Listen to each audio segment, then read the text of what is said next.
Hello everyone.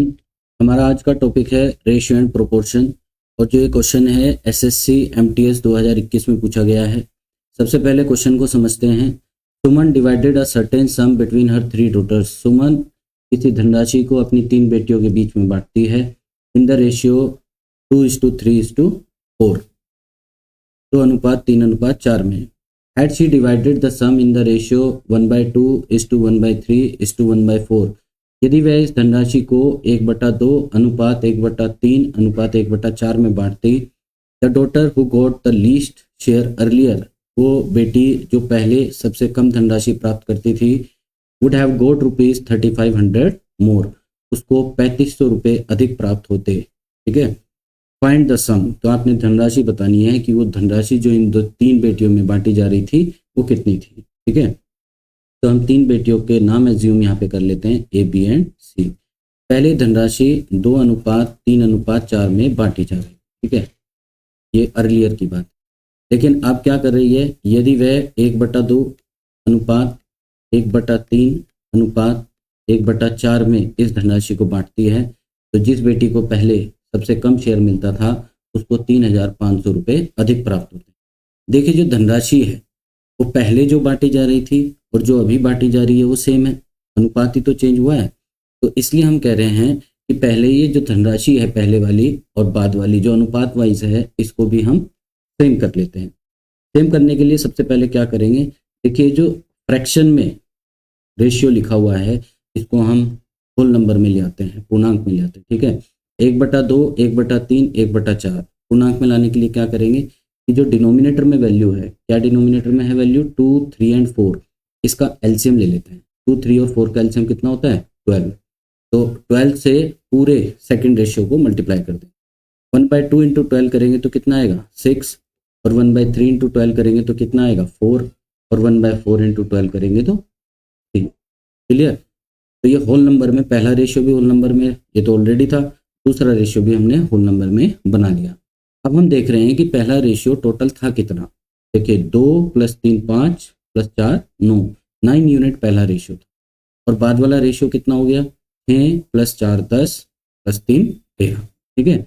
अब 9 तो 13 के इक्वल नहीं होता, 9 तो 13 के इक्वल नहीं होता, लेकिन जो धनराशि इनमें बांटी गई है वो तो इक्वल है। तो हम क्या करेंगे 9 और 13 को इक्वल करें। इसके लिए क्या करेंगे, एलसीएम निकालेंगे हम किसका 9 और 13 का।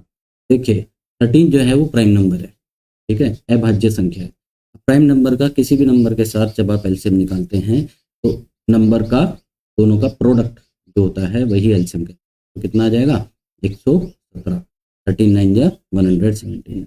अब पहला जो रेशियो था वो टोटल कितना था 9 यूनिट, तो इसको हम किससे इंटू कर देंगे 13 से, तब जाके 117 होगा। और दूसरा रेशियो टोटल कितना था 13 यूनिट, इसको हम इंटू कर देंगे 9 से, तब जाके ये 117।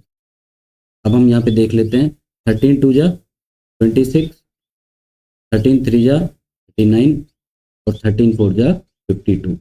ये पहले इनको शेयर मिल रहा होगा इस अनुपात। और 6 9 जा 54, 4 9 जा 36 और 3 9 जा 27।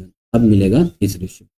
अब सबसे पहले अगर हम बात करें लीस्ट शेयर किसको मिल रहा था, लीस्ट शेयर मिल रहा था। देखिए 26 39 52, तो लीस्ट वैल्यू क्या है 26।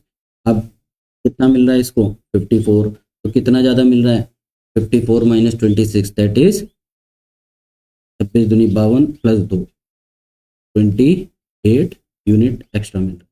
ये 28 यूनिट कितने रुपए में कितने के इक्वल हो जाएगा, ये रुपए में इक्वल हो जाएगा 3500। ये क्वेश्चन में हमें गिवन है। इसको हम डिवाइड कर लेते हैं 7 से।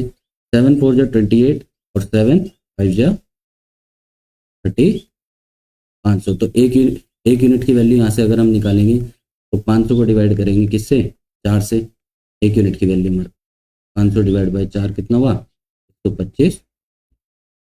हमें बताना है टोटल पैसा इनमें जो बांटा जा। देखिए टोटल पैसा हम देख सकते हैं कितना था, ये टोटल 2:3:4 टोटल कितना था 9 9 × 13 कितना हुआ 117 यूनिट इनमें बांटा जा रहा था। आप पहले वाले रेशियो से भी देख सकते हैं, दूसरे से भी देख सकते हैं, दोनों से कितना आएगा 117। तो एक यूनिट की वैल्यू 125 है, तो 117 यूनिट की वैल्यू कितनी होगी। ठीक है, एक और अप्रोच मैं आपको बता रहा हूँ। कई बच्चे घबरा जाते हैं कि भाई 117 इंटू 125 करेंगे, बहुत कॉम्प्लिकेटेड वैल्यू आएगी, समय भी लगेगा। इसमें यहाँ पे लास्ट में आके आप यूनिट डिजिट कॉन्सेप्ट का भी यूज कर सकते हैं। देखिए यहाँ पे यूनिट डिजिट क्या है 7 और इधर यूनिट डिजिट क्या है 5। तो 7 इंटू 5 जब आप करेंगे तो क्या आएगा 35, यानी जो भी विकल्प इस बी विकल्प के लास्ट में 5 होगा, क्योंकि 35 के लास्ट में क्या होता है 5 होता है, वही आपका आंसर होगा। तो इस तरीके से करेक्ट ऑप्शन यहाँ पे क्या हो जाता है डी 14,125। उम्मीद करते हैं क्वेश्चन आपको समझ आया होगा। Thank you, have a nice day.